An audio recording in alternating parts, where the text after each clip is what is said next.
Before we dive into the story, tell us where you're watching from in the comments below. If you enjoy this video, don't forget to hit like and subscribe for more heart-touching tales. Wishing you a beautiful day now. Sit back and enjoy the story. Asterisk, the rain hammered against the floor-to-ceiling windows of Sterling Industries' 42nd floor, each drop exploding like tiny grenades against the bulletproof glass.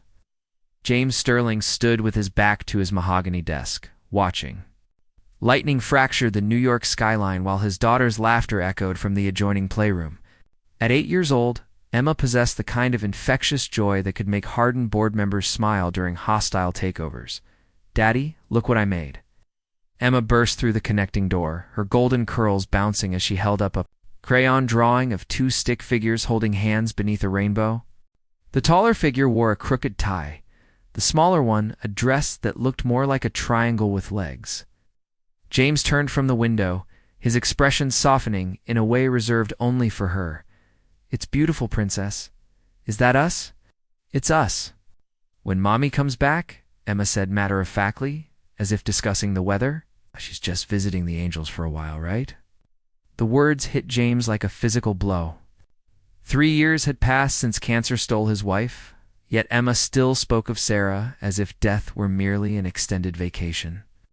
He knelt to Emma's eye level, fighting the familiar ache that threatened to crack his carefully constructed composure. "Sweetheart, we've talked about this. Mommy isn't coming back." Emma's blue eyes, so achingly identical to her mother's, filled with stubborn tears.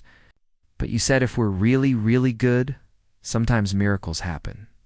Before James could respond, his secretary's voice crackled through the intercom. "Mr. Sterling, there's been an accident at Rosewood Academy. They need you there immediately." The crayon drawing fluttered to the marble floor as James's world tilted sideways. Emma had left school hours ago for a dental appointment with their family driver, Marcus. She should have been safely at the penthouse by now, not still at Rosewood. "What kind of accident?" James's voice came out sharper than intended. "Sir, they wouldn't give details over the phone. They just said it was urgent." Emma tugged at his sleeve, her small face scrunched with worry. "Daddy, why do you look scared?" James forced his features into something resembling calm, while his mind raced through worst-case scenarios: a gas leak, structural collapse, an active shooter. In a world where his wealth made his family targets, paranoia wasn't a luxury, but a necessity. "Everything's fine, baby. We just need to go check on something at your school." The drive to Rosewood Academy through Manhattan's congested streets felt like swimming through molasses. Emma chattered nervously in her car seat while James stared at his phone, willing it to ring with an explanation that would make sense of the growing dread in his chest. When they finally arrived at the prestigious private school, the scene that greeted them shattered any hope of a simple misunderstanding. Fire trucks lined the circular driveway, their red and blue lights painting the limestone facade in hellish colors. Reddicks wheeled gurneys through the main entrance while parents clustered in hysterical groups, some crying, others shouting into their phones. The acrid smell of smoke mixed with something else, something that made James's stomach clench with recognition from his time in the military overseas. "Stay in the car," James commanded Emma, his tone brooking no argument. He sprinted toward the building, pushing through the crowd until he found Patricia Whitmore, Rosewood's headmistress. Her usually pristine appearance was disheveled, her silver hair singed at the edges. "James, thank God." Patricia grabbed his arm with trembling hands. "There was an explosion in the chemistry lab. The whole East Wing is compromised." "Where's Emma? She should have left hours ago." Patricia's face crumpled. There was a mix-up with the pickup schedule. Emma was still in after-school art class when it happened. The ceiling collapsed in that section. The world stopped. James felt his knees threaten to buckle as the full horror crashed over him. Emma, his brilliant, beautiful daughter, trapped. Somewhere in that smoking ruin where emergency workers moved with the grim efficiency of people expecting the worst. How many? The question scraped from his throat. 17 children were in the East Wing. We've accounted for 12. Patricia's voice broke. 5 are still missing, including Emma. James didn't remember moving, but suddenly he was running. Toward the building, ignoring the shouts of firefighters trying to stop him. He made it 10 feet before strong arms wrapped around his chest, holding him back as he fought like a wild animal. "Sir, you can't go in there? The structure's unstable. That's my daughter in there." James roared, his composure finally shattering completely. Emma." His voice echoed off the smoke-stained walls, swallowed by the chaos of rescue operations.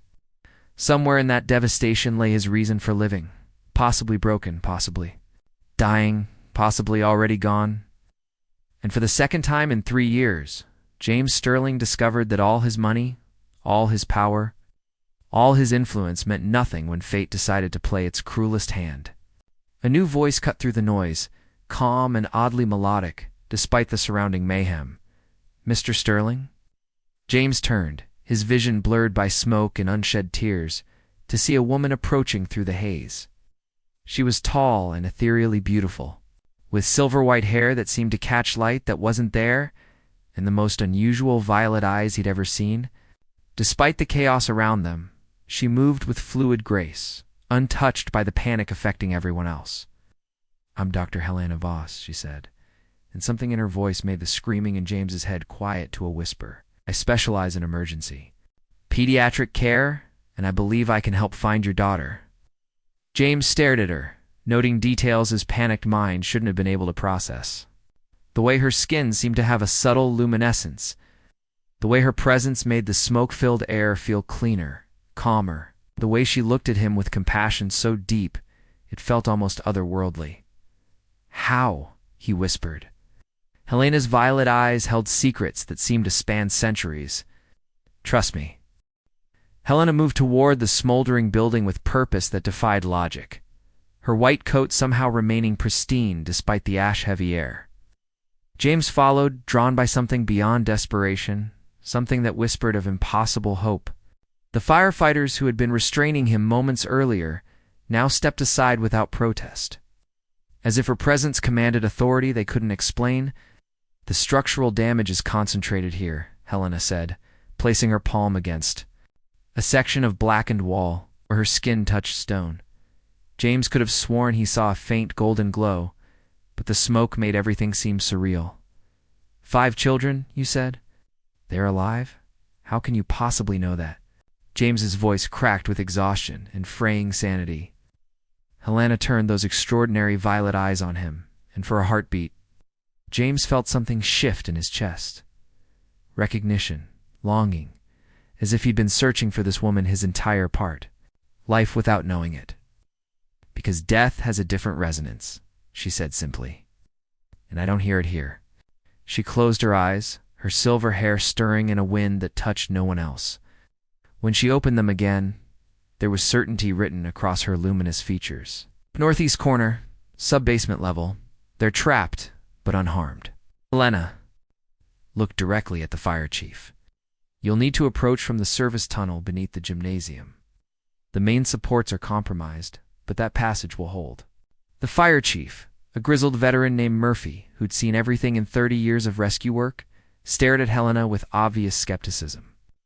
"Ma'am, with all due respect, we've had structural engineers analyzing this building for 2 hours. There is no service tunnel beneath the gym." Helena's smile held ancient patience. "Check your building plans again. The tunnel was sealed in 1987 after a minor flooding incident, but it still exists. You'll find the access point behind the equipment storage." Something in her tone made Murphy hesitate. He barked orders into his radio, and within minutes, James heard the crackle of confirmation. The tunnel existed. The passage was viable. 23 minutes later, 5 suit-covered children emerged from an opening James would have sworn wasn't there before. Emma appeared last, carried by a firefighter, her golden curls streaked with dust, but her blue eyes bright with adventure, rather than trauma. "Daddy." She launched herself into his arms as if she'd simply returned from a play date rather than a brush with death. "We played hide-and-seek in the secret room. Miss Jenkins said we were very brave."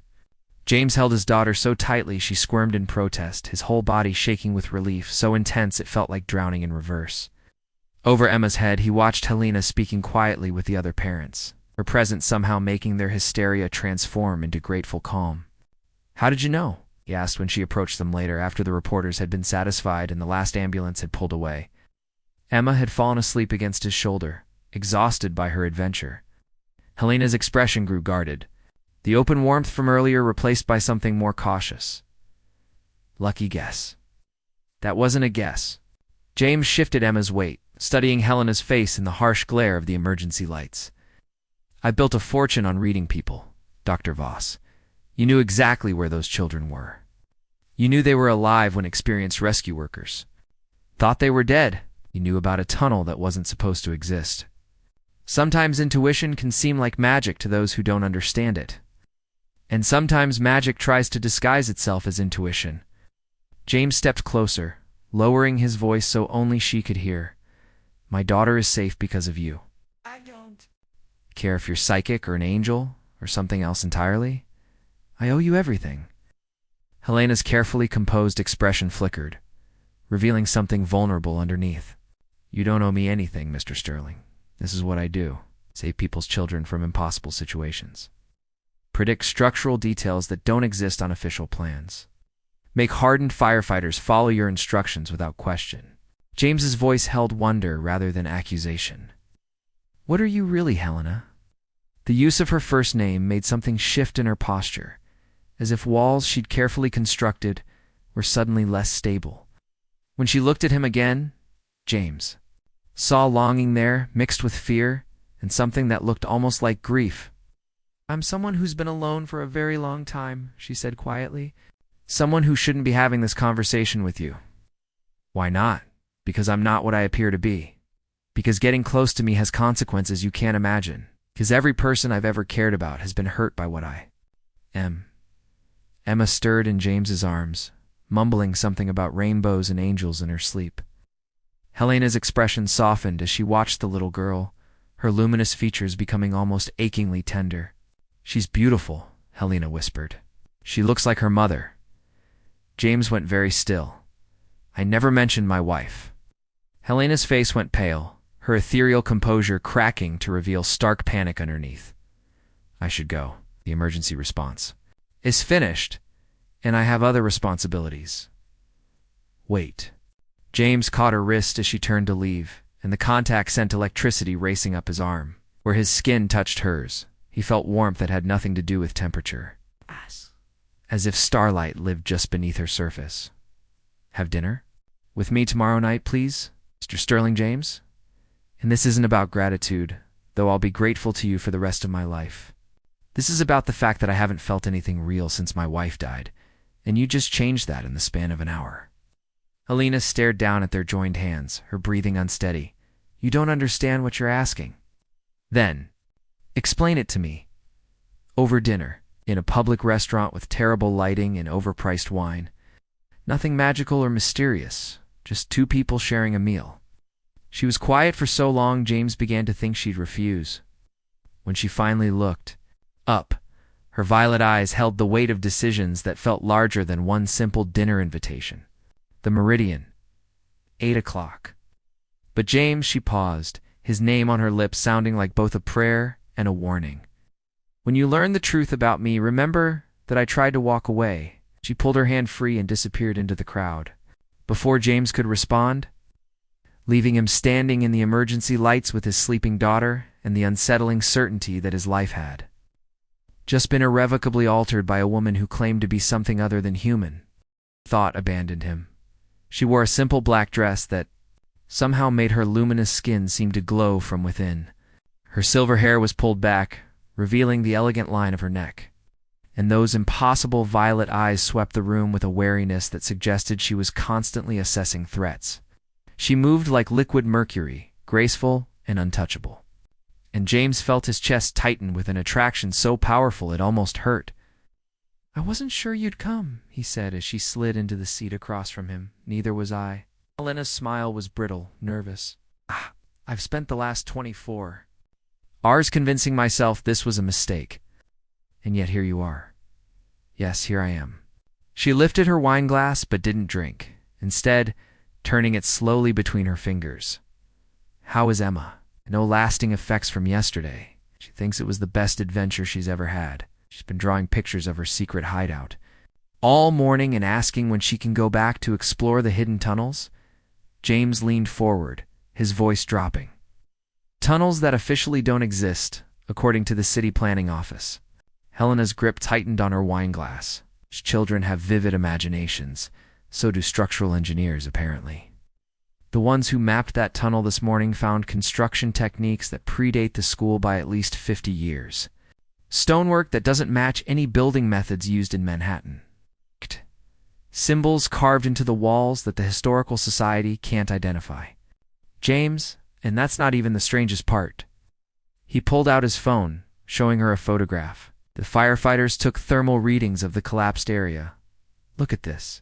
The image showed heat signatures throughout the debris, but in one small section, the temperature readings were impossible. It's too cold for the ambient environment. Yet somehow sustaining life in conditions that should have been fatal, Helena went very still, her luminous features hardening into something almost mask-like. What are you suggesting? I'm suggesting that you saved 5 children yesterday using abilities that no human being possesses. I'm suggesting that your skin glows when you think no one's looking, that your touch can calm panic with supernatural efficiency, and that you know things you have no earthly way of knowing. Helena set down her wine glass with careful precision, her hands trembling slightly. Around them, the restaurant's ambient noise seemed to fade, as if the world had narrowed to just this table. This moment, this conversation that would change everything. You want the truth, James? Her voice carried harmonics that made his bones resonate. The truth is that I am not human. I haven't been human for over 300 years. James felt his rational mind reject the statement, even as his heart recognized it as absolute truth. What are you? I was human once. I had a mortal life, a family, people I loved. Helena's eyes grew distant, filled with ancient grief. I was dying of consumption in a charity hospital in Vienna. 1743. A being of immense power found me there and offered a choice. Death or transformation into something that could heal others the way I couldn't heal myself. And you chose transformation. I chose to save others because I couldn't save myself. But immortality comes with prices that aren't explained in the fine print. Helena's laugh held centuries of bitterness. I can heal almost any injury, prevent most deaths, extend human life far beyond its natural span. But everyone I touch, everyone I save, becomes tied to me through supernatural bonds they never consented to. Through his veins. What kind of bonds? Dependency, obsession, love so intense it borders on madness. Helena's voice broke slightly. I've watched good people destroy their lives trying to possess something they can never truly have. I've seen marriages crumble, children abandoned, entire families torn apart because someone fell under my influence. That's not love. Compulsion. The line between the two becomes blurred when supernatural forces are involved. Helena met his eyes directly. What's your feeling for me right now? This attraction, this certainty that I'm somehow essential to your existence. Began the moment I touched you yesterday. Will only grow stronger. James thought about the past day, the way thoughts of Helena had consumed him, the way her absence had felt like a physical ache.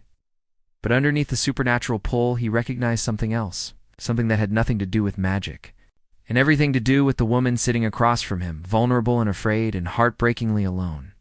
You're wrong, he said quietly. Helena's composure finally cracked completely.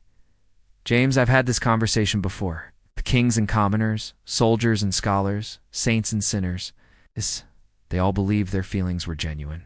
They all swore they could handle the truth, and they were all destroyed by what I am. Maybe they were, but they weren't me.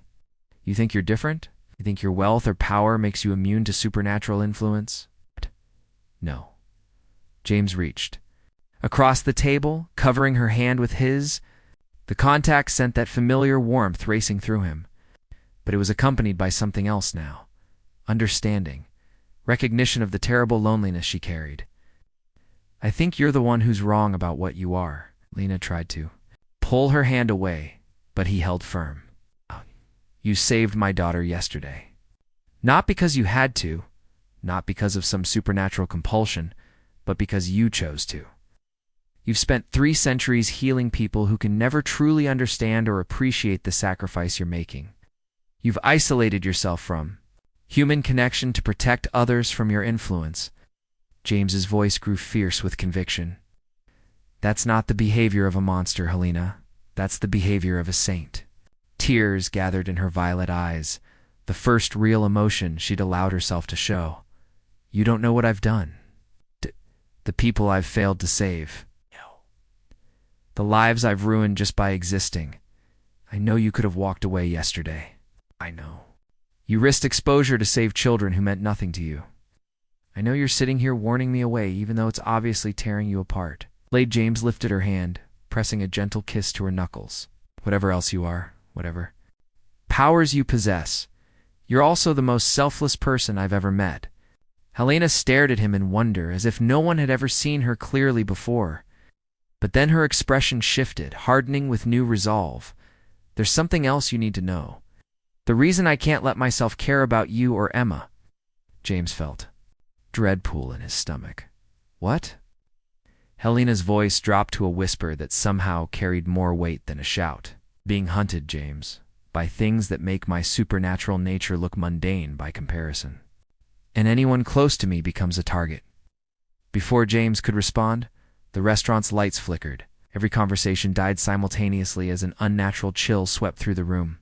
Helena's face went white with terror. They found me. She breathed.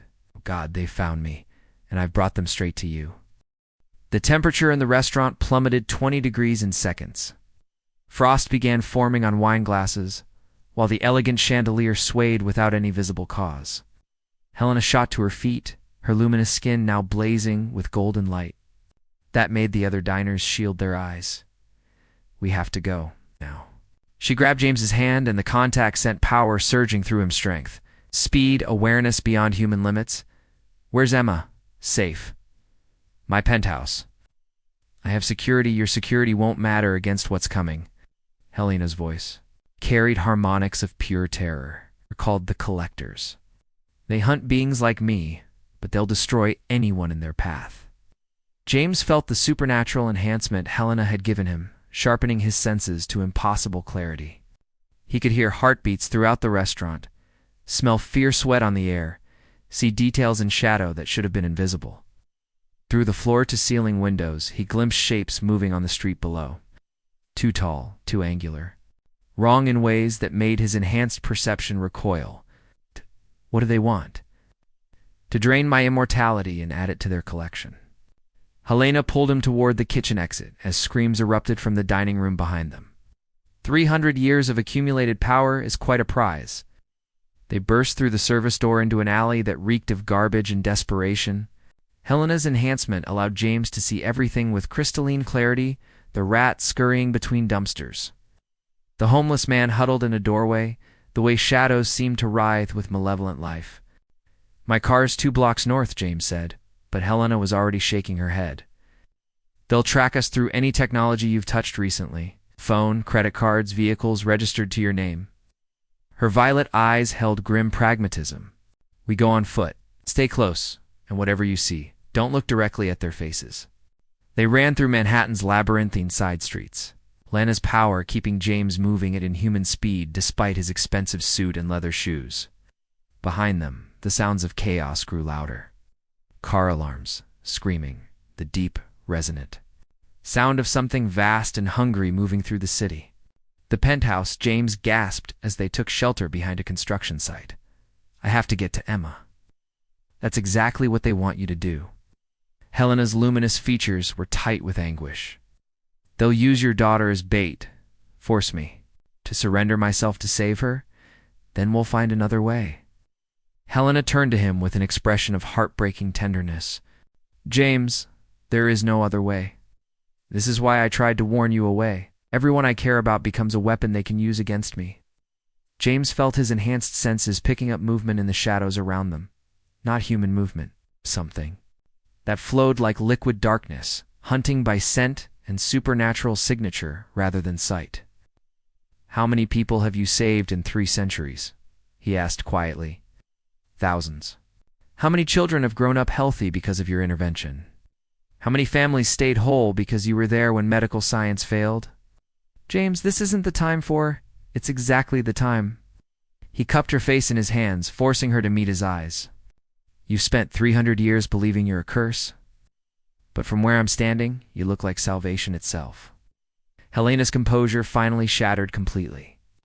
Tears streamed down her luminous cheeks as centuries of isolation and guilt poured out of her. I can't lose you too, she whispered. I can't watch them destroy another person. The words hung unfinished between them.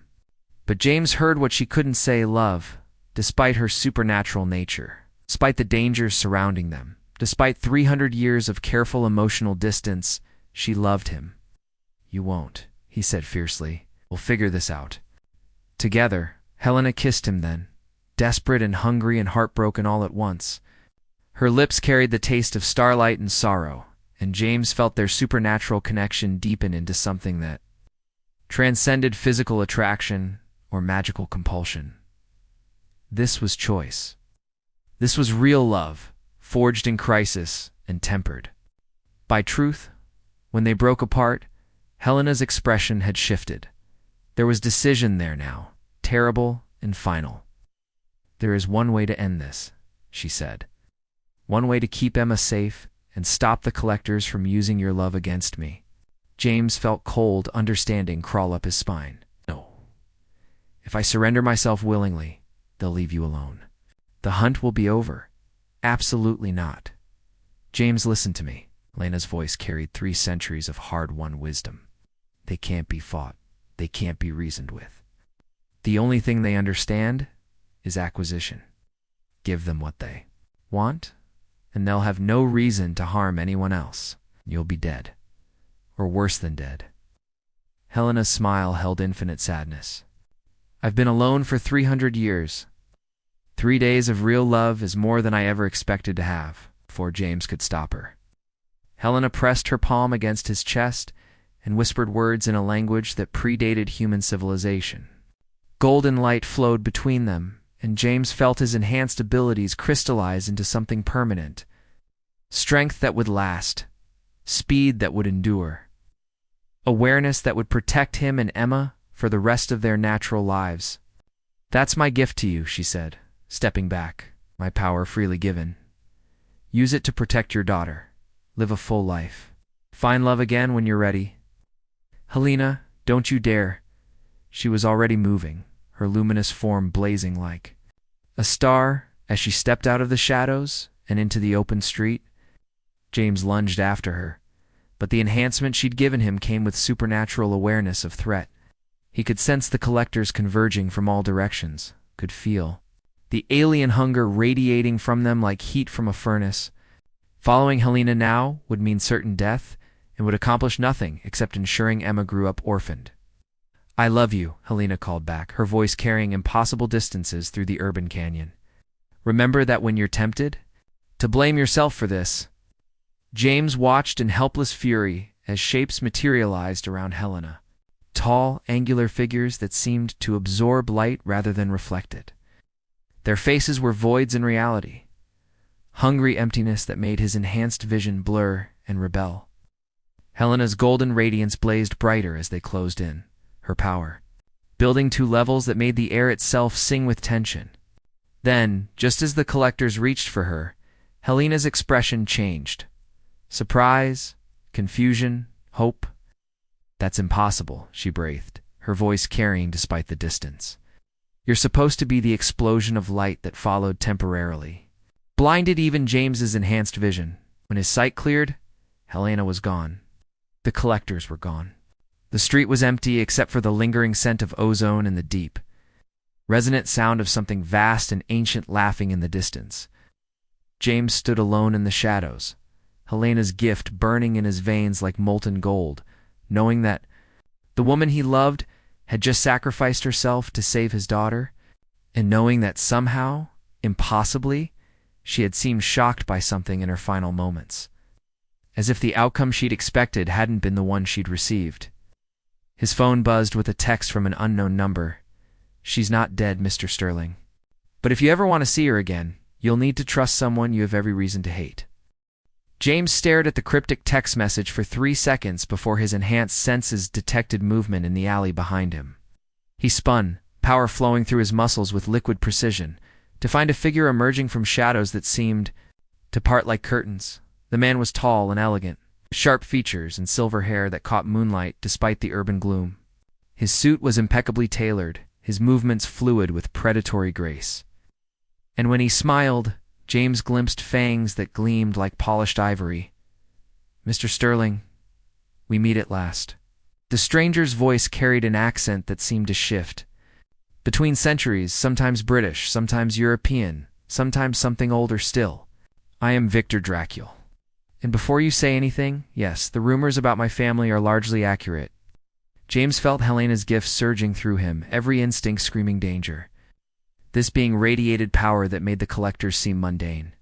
By comparison, yet there was something else there too. Genuine grief. Ancient rage.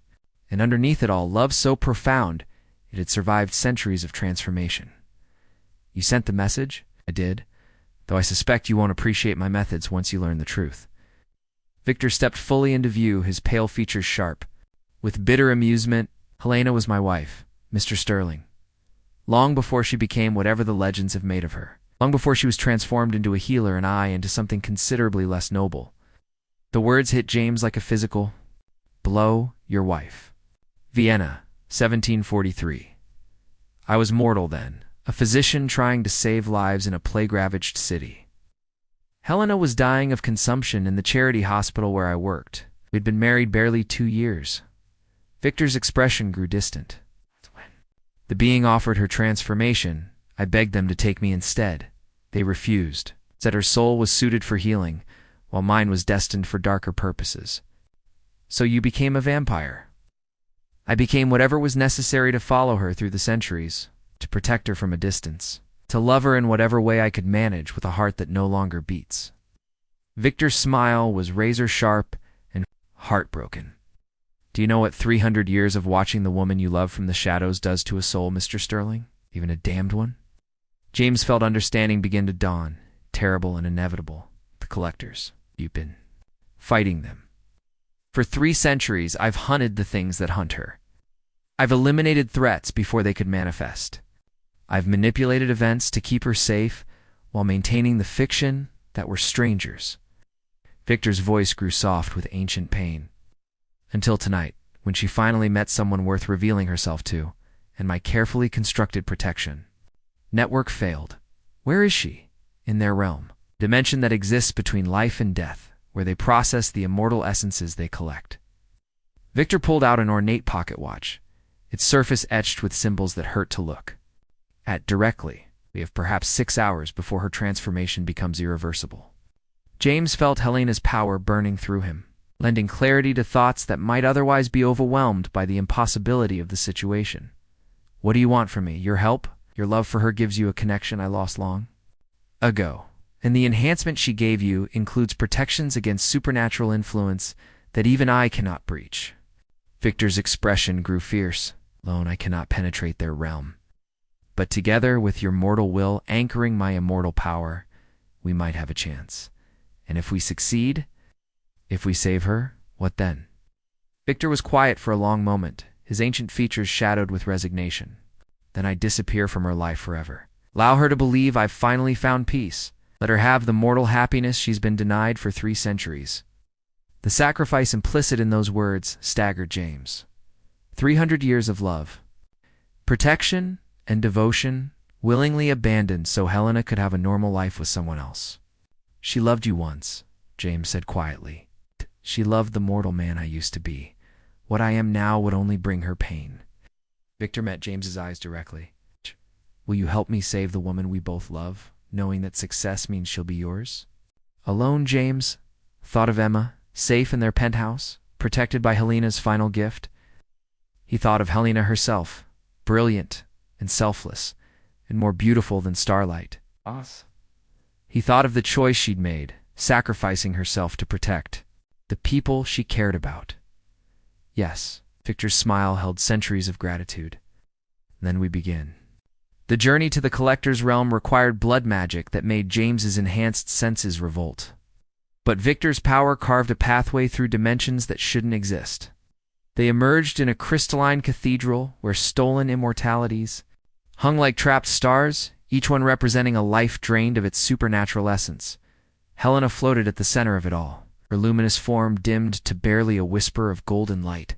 Crystalline tendrils connected her to the vast harvesting apparatus, slowly draining away the power she'd accumulated over 3 centuries of healing. "The process has begun," Victor said, his voice tight with controlled fury, "but it's not irreversible. Yet, if we can sever those connections and channel her essence back into her body..." James felt Helena's gift surging through him, lending superhuman clarity to the impossible architecture surrounding them. The collectors moved through their cathedral like living shadows, tending their harvest with alien efficiency. But there was a pattern to their movements, a rhythm he could exploit. "I'll create a distraction," James said. "Draw them away from the harvesting mechanism." "James, no, you're mortal." "Enhanced, yes, but still mortal. They'll tear you apart." "Maybe, but I'm also the one thing they can't predict or understand." James smiled grimly. "Helena gave me her power freely, out of love rather than conquest. That makes me something new." In their experience, Vito stared at him with something approaching respect. "You really would die for her. I'd rather live for her." "But yes, if that's what it takes." James stepped into the cathedral's central space, his enhanced voice carrying impossible distances through the crystalline structure. "I know you can understand. Me, I know you're aware of everything that happens in your collection space. I'm here to make you an offer." The collectors materialized around him, their void faces turning toward this unexpected intrusion. James felt the weight of their alien attention like physical pressure. But Helena's gift protected him from the madness that should have followed. "You want immortal power? Here I am.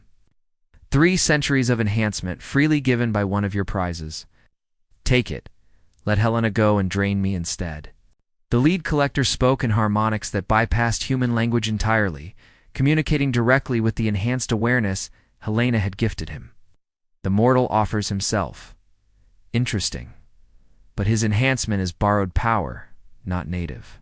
Immortality, insufficient for our purposes. Then you're not as intelligent as you pretend to be." James felt Victor moving behind the collectors, using their distraction to approach the harvesting mechanism. "Because I'm not offering you my enhancement, I'm offering you something far more valuable. Explain." James smiled, thinking of Emma's laugh, of Helena's tears, of Victor's centuries of sacrifice. "I'm offering you the power of choice, the ability to love someone more than your own existence, the strength to sacrifice everything for another being's happiness." He spread his arms wide. "Try to harvest that and see what happens." The collector reached for him with tendrils of pure void, seeking to drain whatever power it could detect.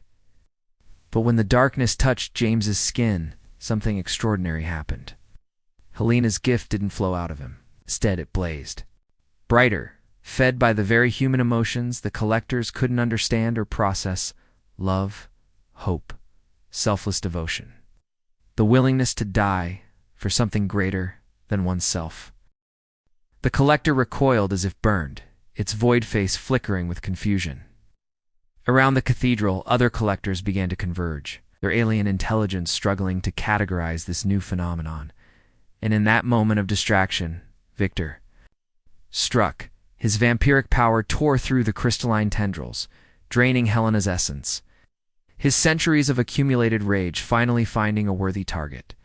"She is mine to protect," he snarled, his mortal facade dropping completely to reveal something ancient and terrible and absolutely devoted. "She has been mine for 300 years, and she will be mine until the stars burn out." The backlash of severed connections sent shockwaves through the cathedral. Stolen immortalities began breaking free of their crystalline prisons, flowing back toward their original hosts. The collector's perfectly ordered realm descended into chaos as their harvesting system collapsed. Helena's eyes snapped open. A yell golden light blazing from her luminous form as her power returned in a flood. She Saw Victor first, saw the love and desperate relief on his ancient features, and her expression filled with wonder. "You're supposed to be dead," she whispered. I felt your life end in Prague, 1847.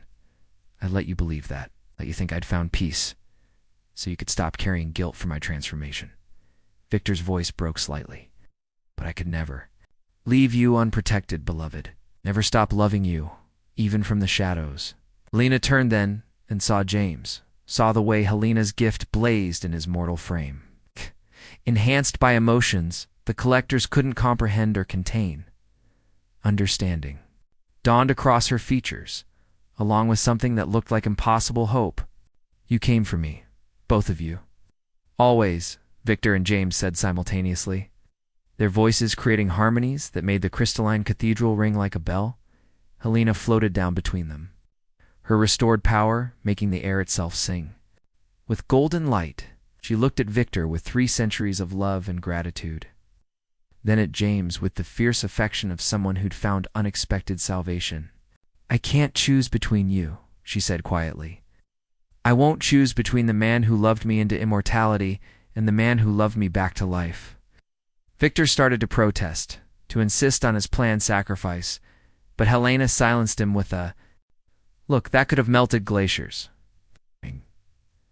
300 years, Victor. 300 years you've protected me, fought for me, loved me from a distance because you thought that's what I needed. But what I needed was honesty, partnership, the chance to love you as you truly are, not as the mortal memory I've been carrying. She turned to James, her violet eyes soft with wonder. And you saw through every lie I told myself, every wall I built to keep people safe from what I am. You made me remember that love isn't about control or compulsion. It's about choice. Choice made freely, again and again, every single day. The collectors were regrouping, their alien intelligence adapting to this new paradigm. But Helena's power was fully restored now, and Victor's centuries of accumulated strength flowed alongside it. And James, enhanced by freely given love, stood between them as an anchor point they couldn't break. So here's my choice, Helena said, her voice carrying through dimensions. We leave together, all 3 of us. We find a way to make this work. Because I'm done sacrificing love for safety. I'm done letting fear make my decisions. Victor stared at her in amazement. You would have me, knowing what I've become? I would have you knowing what you chose to become. For me, for love. Helena's smile blazed brighter than her power. If James is willing to share... James thought of Emma, waiting safely at home. He thought of the family they could build, unconventional and impossible and absolutely perfect. Thought of Helena's loneliness and Victor's sacrifice, and the way love could transform even the darkest circumstances into something luminous.